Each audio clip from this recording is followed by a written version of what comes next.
El 30 de mayo de 1431, en Rouen, una adolescente camina hacia una plaza de mercado como si la ciudad entera se hubiera convertido en un altar y al mismo tiempo en un patíbulo. La conducen al Vieux Marché, el lugar donde se vende comida y se negocian vidas, y allí le conceden lo que la Iglesia reserva para un alma que todavía puede ser salvada: confesión, absolución, comunión. Pero la misma maquinaria que la alimenta con lo sagrado firma, sin temblor: otra verdad es relapsa, y una relapsa no se corrige, se entrega al brazo secular, se quema. Rouen no es un escenario neutral, es una ciudad ocupada, su piedra y sus calles bajo autoridad inglesa desde hace años, con banderas ajenas donde antes había costumbre. La guerra que la rodea no es solo de lanzas y asedios, es de legitimidad, de quién puede llamarse rey sin que el mundo se fracture. En ese contexto, el cuerpo de Juana de Arco ya no es solo un cuerpo capturado, es un problema de significado, y el significado, en tiempos de ocupación,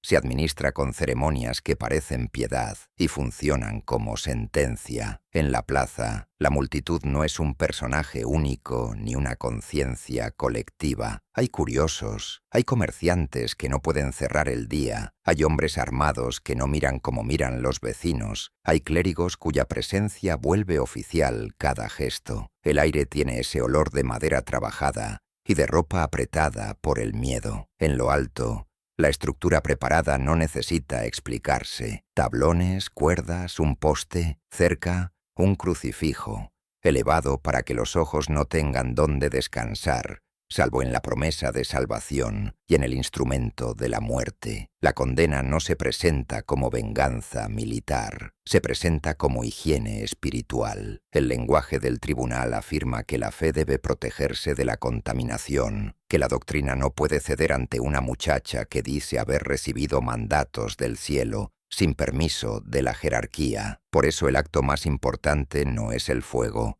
sino el papel, el modo en que una guerra se vuelve expediente. El registro de la causa, con su lógica de obediencia y desviación, no busca describir una vida, busca producir una categoría: herejía reincidente. En esa mañana final, la contradicción ya no necesita explicarse, se ejecuta. La misma institución que la reconcilia la nombra peligro público sin cambiar de tono. Nada depende del arrebato ni del desorden. Todo está dispuesto para que la plaza vea, en una sola secuencia, cómo la salvación puede exhibirse mientras la eliminación se administra como deber. Alrededor del cadalso, la autoridad se distribuye con precisión. El clero sostiene el marco espiritual: oraciones, sacramentos, presencia. El poder inglés sostiene el marco físico: custodia, perímetro, fuerza. Esa división es una coartada perfecta. La Iglesia no mata, entrega. El Estado no juzga almas,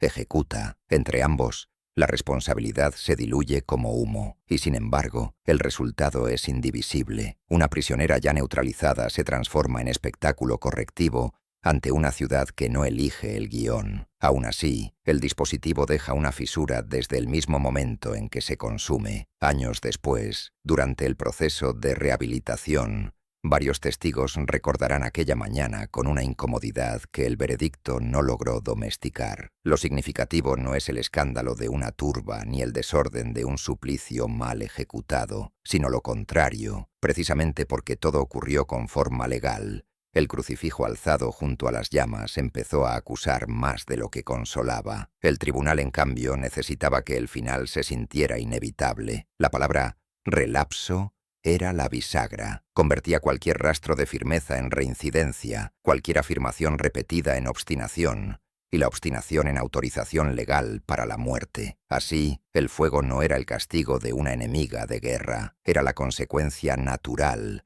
de su propia vuelta al error. El procedimiento no solo la condenaba, fabricaba la apariencia de que ella misma había empujado la puerta final. Por eso el 30 de mayo no funciona solo como ejecución, sino como demostración. La plaza extiende el tribunal más allá de sus muros. La ocupación asegura el marco. El rito presta la apariencia de legitimidad. En el centro queda una joven de 19 años, sin ejército, sin armas sin posibilidad real de huida, convertida en la superficie donde un sistema intenta fijar qué deben significar todavía las palabras Dios, Rey y obediencia. Cuando el humo sube sobre Rouen, el problema no termina, solo revela la forma que llevaba tiempo tomando. La explicación oficial ha hecho todo lo posible por convertir la muerte en consecuencia doctrinal, pero la escena deja detrás una pregunta demasiado visible para desaparecer con las cenizas. ¿Por qué fue necesario llevar la lógica eclesiástica hasta el fuego para destruir a una prisionera ya vencida? La respuesta empieza antes, en el momento en que la guerra decide que capturar a Juana no basta, y que para vencerla de verdad, primero hay que convertirla en un caso. La captura no fue el final de una campaña, fue el inicio de una administración. En 1430, cuando Juana cae en manos borgoñonas, deja de ser una figura que corre entre estandartes y pasa a convertirse en un objeto que se mueve entre autoridades. En la guerra que desgarra Francia, los prisioneros importantes no se guardan, se transfieren, se negocian, cambian de manos como si el destino pudiera sellarse con un recibo. Y en el caso de Juana, el cambio decisivo no es solo geográfico, es de lenguaje. Deja de ser enemiga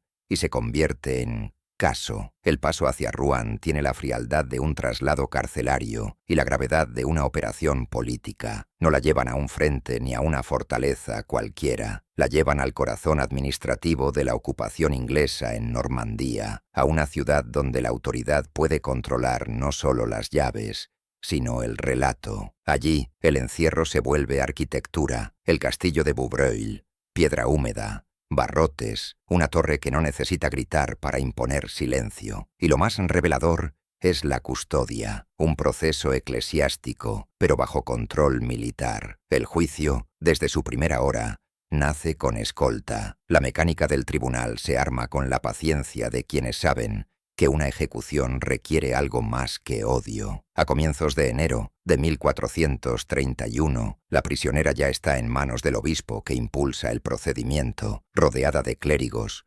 juristas y notarios que convierten la tensión en registro. Entre ellos está Guillaume Manchon. Su presencia importa por una razón inquietante. Casi nada se deja al aire. La tinta fija fórmulas que parecen neutrales y conserva incluso aquello que, con el tiempo, pesará sobre la propia institución. El 21 de febrero comienzan los interrogatorios públicos. No hay hoguera aún, no hay plaza. Hay una sala y una adolescente custodiada, enfrentada a filas de hombres formados en teología y derecho, especialistas en convertir palabras en trampas. El ambiente es casi clínico. Preguntas, repreguntas, correcciones, actas, y sin embargo, el objetivo no es comprender su experiencia, es delimitar un perímetro donde cualquier paso sea culpable. El tribunal vuelve una y otra vez a los mismos puntos, no por obsesión azarosa, sino por eficacia. Las voces, ¿de dónde vienen? ¿Quién las autoriza? ¿Qué orden le dieron? La obediencia. ¿A quién se somete una visionaria? ¿Qué significa iglesia cuando se pronuncia desde un estrado? Las fugas intentadas, no como gesto humano de supervivencia, sino como prueba de pertinacia. Y la ropa masculina, tela y costuras tratadas como delito teológico, porque en un juicio de herejía la apariencia puede convertirse en argumento, y el argumento en sentencia. Al principio la acusación necesita que Juana sea monstruosa. Sería más fácil, brujería, pacto oscuro, engaño vulgar. Pero el registro muestra un problema para los jueces. Ella no se derrumba como un personaje útil. Responde con firmeza, a veces con precisión incómoda, y no entrega la confesión simple que haría el caso rápido. Entonces el tribunal cambia de estrategia. Ya no busca lo espectacular, busca lo procesal. Si no puede probar un crimen sobrenatural de forma contundente, puede fabricar una desobediencia demostrable. Si no logra una admisión de fraude, puede construir presunción, temeridad, insubordinación ante la autoridad legítima. La sala se convierte en una máquina de reducción. Cada respuesta que no encaja se recorta, se vuelve sospecha, se reconduce a una fórmula. Cada matiz se transforma en un riesgo. Es una forma de hambre. El tribunal necesita piezas que encajen en categorías ya existentes, y cuando no aparecen solas, se las obliga a aparecer mediante repetición, cansancio, y la presión de saber que la custodia no es simbólica. No la vigilan monjas, la vigilan soldados del enemigo. La piedra del encierro no es neutral. La guerra está dentro del juicio. Mientras el caso se alarga, también se endurece. Cuanto más se escribe, menos posible se vuelve un cierre discreto. Un expediente así empieza a exigir una salida visible, y el tribunal lo sabe, porque lo que Juana simbolizó, Orleans, Reims, la fractura de una legitimidad que Inglaterra daba por asegurada, sigue pesando sobre la política de la ocupación. Haberla capturado no basta, hay que redefinirla, desarmar su significado, convertir la señal en error. Con el paso de las semanas, el material se vuelve forma, las preguntas se coagulan en acusaciones, y las acusaciones en artículos capaces de sostener una condena. El proceso acaba concentrándose en 12 puntos, un marco lo bastante estrecho para excluir lo que no sirve y lo bastante duro para fijar lo que sí. A partir de ahí, Juana ya no comparece como experiencia viva, sino como construcción procesable, no enviada por Dios, sino amenaza para la doctrina y, por extensión, para el orden, y ahí aparece el verdadero terror documental. El juicio deja de parecer una investigación y empieza a parecer un mecanismo de inevitabilidad. Una vez que la vida se reduce a artículos, el futuro ya no depende de lo que ella sea, sino de lo que el texto puede demostrar. En Rouen, bajo ocupación, el papel se vuelve más duro que el hierro. Cuando el tribunal termina de ajustar ese molde,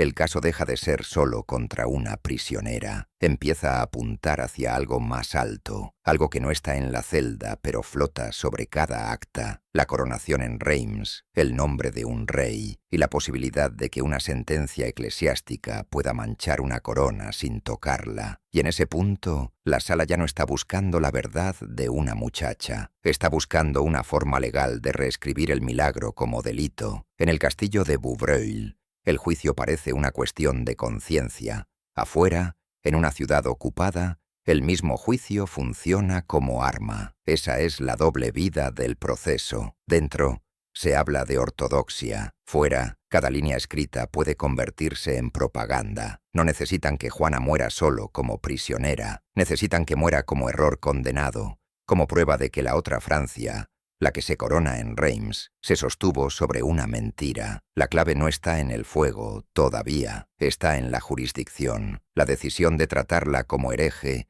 no es un simple tecnicismo, le da al caso una gravedad teológica que un tribunal militar no podría otorgar, y esa gravedad tiene un destinatario implícito. Si una corte eclesiástica declara que Juana actuó por presunción, engaño o desviación, entonces el relato de sumisión se vuelve tóxico. Con ese solo movimiento, el enemigo no se limita a capturar a una muchacha, intenta contaminar el origen simbólico de una coronación. Por eso el peso de París entra en la sala, aunque París no esté allí. La Universidad de París no actúa como coro visible, pero su autoridad pesa como una pared detrás de cada consulta. Ese respaldo endurece el marco sin necesidad de ocupar el primer plano. El problema ya no es solo qué oyó Juana, sino quién puede autorizar una voz que dice venir de Dios. En esa jerarquía, una campesina inspirada no es solo una anomalía espiritual, es una amenaza al derecho de interpretar. El expediente, ya voluminoso, empieza a funcionar como destino. Las acusaciones se ordenan y se limpian hasta volverse presentables, manejables, condenables. Los 12 artículos no amplían la vida de Juana, la estrechan. Lo que no cabe en ese marco desaparece. Lo que queda dentro adquiere dureza de prueba. Así, el tribunal no necesita que el público conozca el proceso entero. Le basta con una figura ya preparada para ser leída como error. La consecuencia es brutal y silenciosa. A partir de cierto punto, una absolución discreta deja de ser viable, no por la fuerza de una prueba única, sino por el uso que se haría de la absolución. Si Juana sale del juicio sin condena, la pregunta no sería ¿Se equivocó el tribunal? Si no, ¿se equivocó la ocupación? La sala no puede permitirse esa grieta, porque esa grieta atraviesa la ciudad, atraviesa la guerra y llega hasta la idea misma de quién es rey. En el interior, la presión se intensifica con herramientas que parecen correctas y por eso son peligrosas. No hace falta violencia espectacular para quebrar a un cautivo cuando se controla el tiempo, el sueño, el acceso al mundo y la posibilidad de morir legalmente. El tribunal repite cuestiones que ya han sido respondidas, porque la repetición no busca información nueva, busca desgaste y contradicción. Insiste en la ropa, porque la ropa es visible y por tanto vendible como signo. Insiste en la obediencia, porque la obediencia permite convertir una convicción en delito. Mientras tanto, la custodia militar mantiene su propia lógica. Los guardianes no necesitan discutir teología para sostener el resultado. Basta con custodiar una puerta, basta con recordar que el proceso ocurre en territorio enemigo. Esa mezcla, un juicio de fe bajo vigilancia de guerra, crea una atmósfera donde cualquier elección de la prisionera se vuelve moralmente difícil de leer. La voluntad existe, pero se mueve dentro de un corredor estrecho construido por otros. A medida que el caso se aproxima a su cierre, el tribunal necesita algo más que conclusiones internas. Necesita un acto público que convierta el expediente en espectáculo, y el espectáculo en sello final. El procedimiento, hasta entonces de salas y actas, empieza a orientarse hacia una escena al aire libre, un sermón, una plataforma, un gesto de sumisión visible. No basta con que el tribunal afirme obediencia, necesita que la obediencia se vea, porque el verdadero público no es solo el clero, es la ciudad, es el enemigo, es la memoria. En ese giro, el objetivo se vuelve transparente sin necesidad de pronunciarlo. Una retractación pública de Juana sería más útil que una muerte inmediata. La retractación permitiría decir, incluso ella admitió el error, incluso ella cedió ante la autoridad. Sería un triunfo que se puede circular en cartas, repetir en púlpitos, convertir en noticia oficial y, al mismo tiempo, abriría una puerta legal mucho más letal. Si después volvía a equivocarse, ya no sería una visionaria discutible, sino una relapsa condenable sin retorno. Tras semanas de reducción, ya no falta información, falta una escena. El tribunal necesita un acto en que la obediencia quede visible, firmada ante testigos y bajo amenaza real, para que el proceso deje de depender de preguntas y empiece a depender de una sola palabra. En una ciudad ocupada que exige desenlace, esa palabra ya espera su momento, la reincidencia. El 24 de mayo, la historia se desplaza desde la torre hacia un espacio abierto, ante el cementerio de Saint-Ouen. No es aún el mercado del Vieux Marché, pero ya se siente como un umbral. Allí, el proceso busca su imagen definitiva, una joven obligada a deshacer públicamente lo que la hizo peligrosa. Y una vez que el símbolo se arrodilla, aunque sea por terror, aunque sea por supervivencia, el tribunal obtiene algo mejor que una hoguera. Obtiene la llave para justificarla después. El 24 de mayo de 1431, la maquinaria deja de esconderse en salas. Juana es sacada de la custodia cerrada y llevada a Saint-Ouen, ante un espacio donde la muerte ya tiene presencia cotidiana. Un cementerio. El lugar importa. No es solo un cambio de escenario, es un mensaje. En un juicio de fe, la presión final no se ejerce únicamente con argumentos,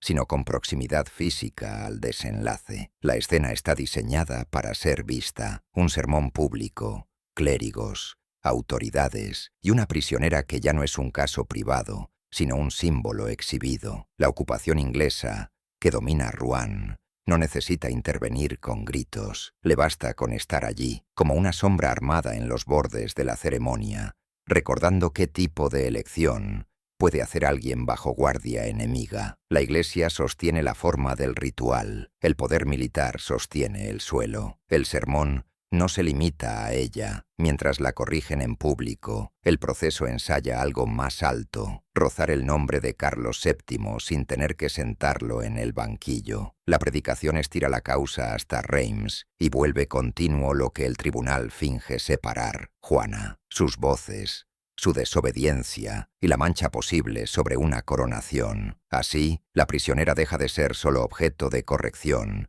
y se convierte en vía de acceso a una acusación política. Los registros del proceso conservan el momento en que ella interrumpe al predicador cuando se arremete contra el rey. No es un giro teatral inventado, es un gesto que aparece en la tradición documental como un estorbo real para el guión. Pero el guión no depende de silenciarla por fuerza, depende de encuadrarla. La interrupción se transforma en otra señal de obstinación. En un tribunal que necesita obediencia visible, incluso la defensa de un rey puede convertirse en material incriminatorio. En Saint-Ouen, el dispositivo central es un texto, un documento de abjuración, presentado como el puente hacia la caridad institucional. La oferta es simple en su crueldad: someterse públicamente, aceptar la autoridad eclesiástica, renunciar a lo que el tribunal denomina error, o ser entregada de inmediato a la ejecución. No hace falta describir amenazas con dramatismo. La amenaza está en el lugar, en el aparato preparado para que la muerte sea una opción inmediata y pública. Bajo esa presión, Juana acepta una abjuración y se compromete a vestir ropa de mujer. En el papel, ese acto produce un resultado que parece misericordioso. La sentencia se desplaza de la hoguera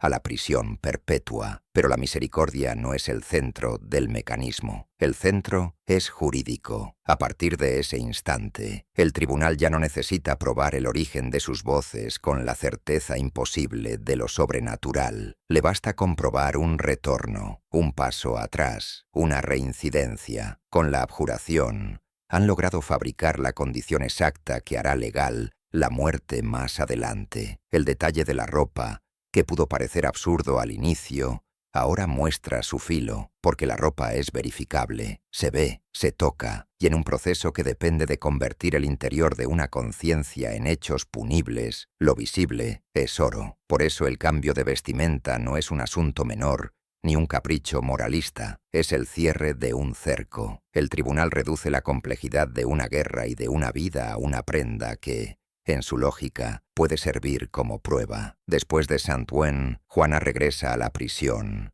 y ahí el proceso entra en su zona más turbia. En los días siguientes aparece otra vez con ropa masculina. Cómo se produjo exactamente ese retorno no quedará del todo limpio. Las versiones posteriores discuten presión, retirada de la ropa femenina, conducta de los guardias, o varias cosas a la vez dentro de una custodia que ella no controlaba. Para el tribunal, sin embargo, no hacía falta claridad total, bastaba con una apariencia de vuelta. En paralelo, Juana reafirma que sus voces vienen de Dios y que la reprendieron por la abjuración. Esa afirmación es dinamita dentro del marco ya construido, porque si acepta que mintió al retractarse, entonces el tribunal puede nombrar lo que llevaba semanas preparando. Ya no se trata de si fue visionaria o impostora, se trata de que, habiendo sido corregida, volvió a lo que el tribunal define como error. El 29 de mayo, los jueces y asesores se reúnen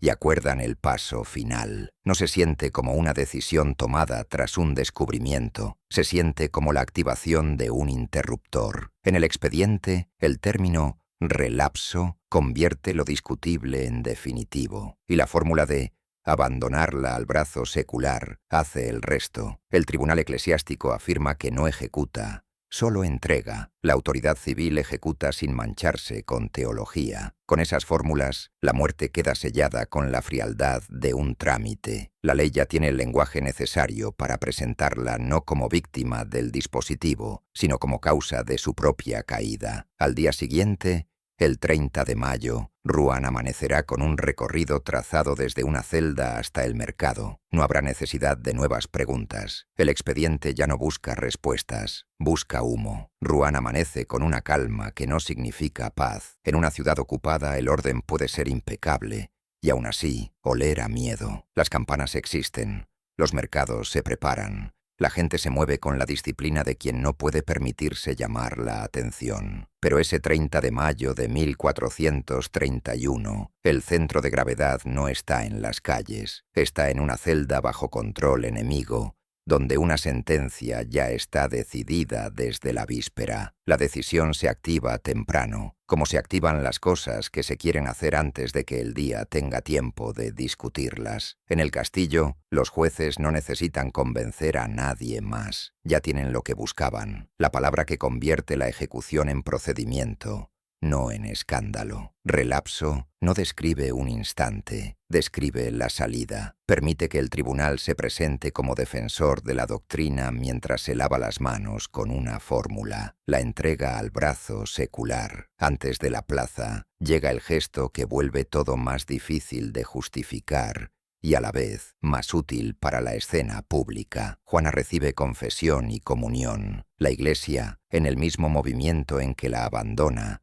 la trata como alguien que todavía puede reconciliarse con Dios. Es un acto de salvación y, en la lógica del dispositivo, también una pieza de control. Si muere después de los sacramentos, el sistema puede insinuar que hizo lo correcto en el último minuto y que por lo tanto el sistema actuó con caridad, incluso mientras la destruía. Esa doblez se sostiene con detalles materiales. Un clérigo junto a una prisionera, pan consagrado en una ciudad tomada por soldados extranjeros, la respiración contenida en un pasillo de piedra. Cada elemento parece pequeño, pero todos trabajan para una misma imagen, una condenada asistida por la Iglesia, para que la muerte parezca no solo inevitable, sino también moralmente administrada. Cuando se formaliza la entrega, el lenguaje se vuelve más frío. No hay necesidad de metáforas, porque el poder ya no busca persuadir, busca registrar. El tribunal declara que no puede proteger más a quien ha vuelto al error. La fórmula lo dice todo sin decir nada. Se la abandona a la justicia secular. Así, la responsabilidad se divide con precisión quirúrgica. El juicio se declara espiritual.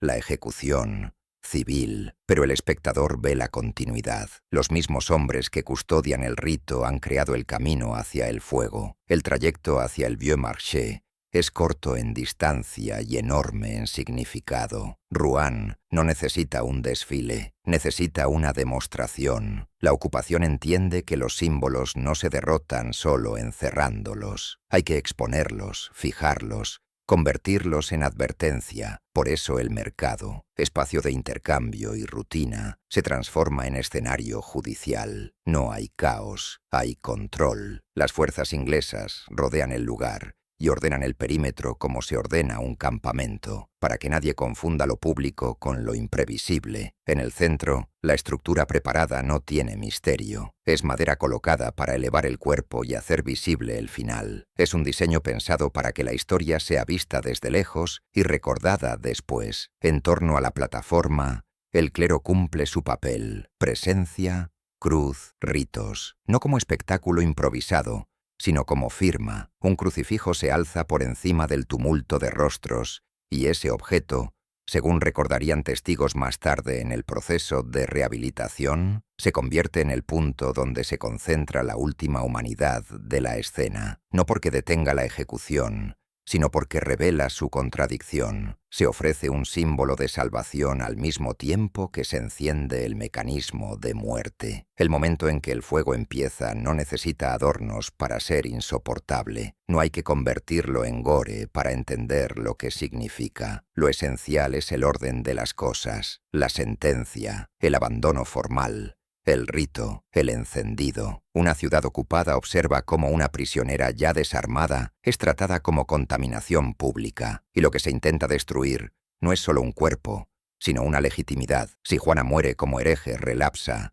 entonces el relato de Orleans y Reims se vuelve sospechoso por asociación. Y sin embargo, la escena no se cierra del todo, ni siquiera allí. Ya en los testimonios que más tarde intentarían reconstruir aquel día, aparece una incomodidad que el veredicto no logra borrar. Lo significativo no es el desorden, sino lo contrario. Precisamente porque todo ocurrió con forma legal, la muerte no termina de parecer limpieza. La sentencia ha ganado el acto. no ha fijado por completo su sentido. Ahí se ve el límite del procedimiento cuando quiere presentarse como inocente. La ejecución está construida para parecer consecuencia de una vuelta al error, no elección de un sistema. Pero la imagen de una joven asistida con sacramentos antes del fuego abre una fisura que el lenguaje jurídico no puede sellar del todo. La Iglesia afirma a la vez que su alma puede recibir auxilio y que su presencia debe desaparecer. Después de la plaza, lo urgente ya no es preguntar más,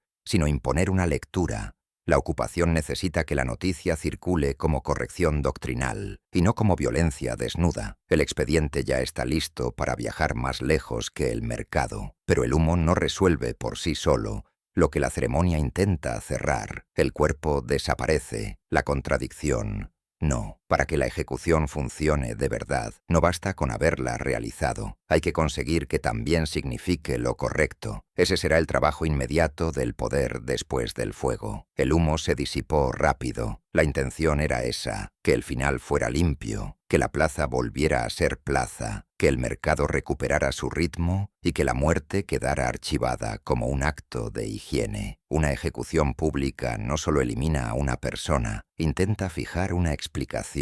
En Rouen, la explicación ya venía impresa en fórmulas: relapso, abandono al brazo secular, protección de la fe. Palabras diseñadas para sonar eternas, para que el público crea que lo ocurrido no fue elección humana, sino necesidad. La ocupación se movió con eficiencia después del fuego. El mensaje tenía que viajar más lejos que la plaza. Se circuló la noticia como se circula un veredicto victorioso, no como tragedia, sino como corrección. La Universidad de París, con su autoridad intelectual, respaldaba el marco que volvía doctrinal lo que había sido profundamente político. El objetivo era claro, aunque se pronunciara con lenguaje religioso. Si Juana quedaba sellada como impostura o desviación, entonces el relato de Orleans y, sobre todo, de Reims, quedaba manchado por asociación. No hacía falta volver a ganar batallas si se podía arruinar el origen del adversario. En la otra Francia, la ausencia pesa de un modo más incómodo. No llega ningún rescate por canales eclesiásticos, ningún gesto capaz de deshacer el expediente recién consumado. La guerra sigue abierta y la figura de la muchacha quemada queda suspendida en un terreno peligroso, demasiado visible para desaparecer, demasiado comprometida para dejarla circular sin control. Pero esa administración no nace asentada. El veredicto existe, tiene firmas, sellos y fórmulas, y aún así la escena deja algo que no obedece del todo. La imagen de sacramentos y hoguera en el mismo día no termina de plegarse a la lectura oficial. La ocupación puede ordenar qué se escribe, no puede asegurarse de que baste. Por eso el problema no termina con la ejecución. Empieza otra tarea: proteger el sentido del acto antes de que la contradicción empiece a trabajar por su cuenta. Hay que hacer circular el veredicto como si fuera evidencia suficiente de sí mismo. Hay que volver doctrina lo que fue operación política. Hay que impedir que la muerte de una prisionera bajo custodia enemiga se lea como eso y no como corrección necesaria. El expediente, entonces, entra en su segunda vida, ya no como instrumento para condenar, sino como instrumento para fijar memoria. Y ahí aparece la fragilidad que el fuego no pudo consumir, porque una cosa es matar a una persona, otra, conseguir que su muerte signifique exactamente lo que el poder necesita. La propaganda puede viajar rápido. Lo más difícil es obligar a la memoria a obedecerle. Ese será, desde ahora, el verdadero campo de batalla. La noticia de la hoguera no se dejó en la plaza. Se empujó hacia afuera con la velocidad de un documento que necesita convertirse en realidad. En los días siguientes, el poder inglés y la autoridad universitaria que respaldaba su marco doctrinal hicieron lo que hacen los regímenes cuando ganan algo frágil. Lo imprimieron en forma de certeza. No bastaba con que Juana estuviera muerta. Era imprescindible que estuviera definida, que el público no recordara una prisionera ejecutada bajo ocupación,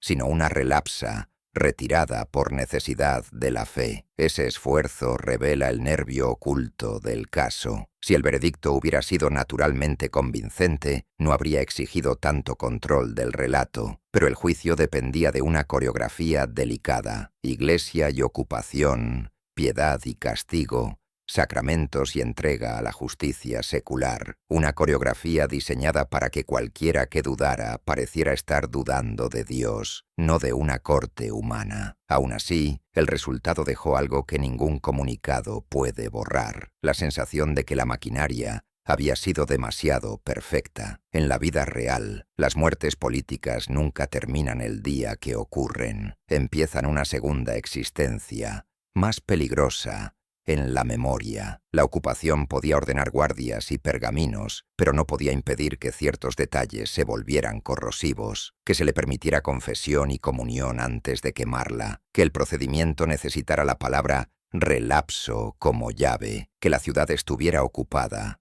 que la custodia militar y el juicio eclesiástico se apoyaran mutuamente como dos manos del mismo cuerpo. Mientras tanto, del otro lado, la guerra seguía, y el silencio de Carlos VII, la ausencia de una intervención por canales eclesiásticos para salvarla, añadía otra capa al expediente. No explicaba la hoguera, pero dejaba un vacío útil para Rouen, ayudaba a que la condena se presentara, al menos por un tiempo, como cierre suficiente. Más tarde, ese mismo vacío empezaría a leerse de otro modo. Cuando Rouen vuelve a control francés, cambia menos el pasado que la posibilidad de tocarlo. El juicio de 1431 deja de estar protegido por la ocupación y empieza a existir como archivo revisable. Los papeles que habían impuesto obediencia pueden abrirse, compararse, medirse contra sus propias reglas. Ahí aparece una grieta que ninguna institución controla del todo. El momento en que sus documentos dejan de obedecer a quienes los produjeron. La anulación de 1456 no llega como consuelo,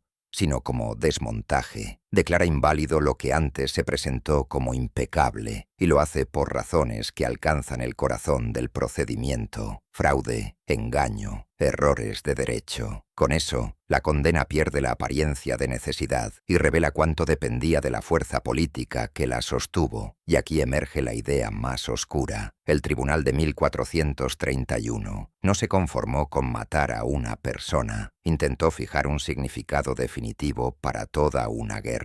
Clasificar un fenómeno que la política no podía absorber, una joven sin credenciales que alteró la legitimidad de un reino, como desviación corregible, y cuando la corrección no se sostuvo, como reincidencia punible. El fuego fue rápido, la clasificación lenta, y aún así, esa clasificación terminó rompiéndose. Lo que Rouen no logró destruir fue la contradicción misma. La ejecución había querido clasificar el problema: error, corrección, recaída, castigo, y dejarlo cerrado. Pero la combinación de sacramentos, condena y ocupación no resolvió el sentido, lo volvió más difícil de domesticar. La pregunta quedó adherida no a una abstracción, sino a la escena misma. La victoria de Rouen fue inmediata. Hubo humo, hubo muerte, hubo comunicados, pero también dejó un expediente demasiado minucioso para desaparecer dentro de su propia versión. Ahí quedó el riesgo que ningún ocupante controla por completo, que el archivo pensado para fijar memoria empiece con el tiempo a trabajar contra ella.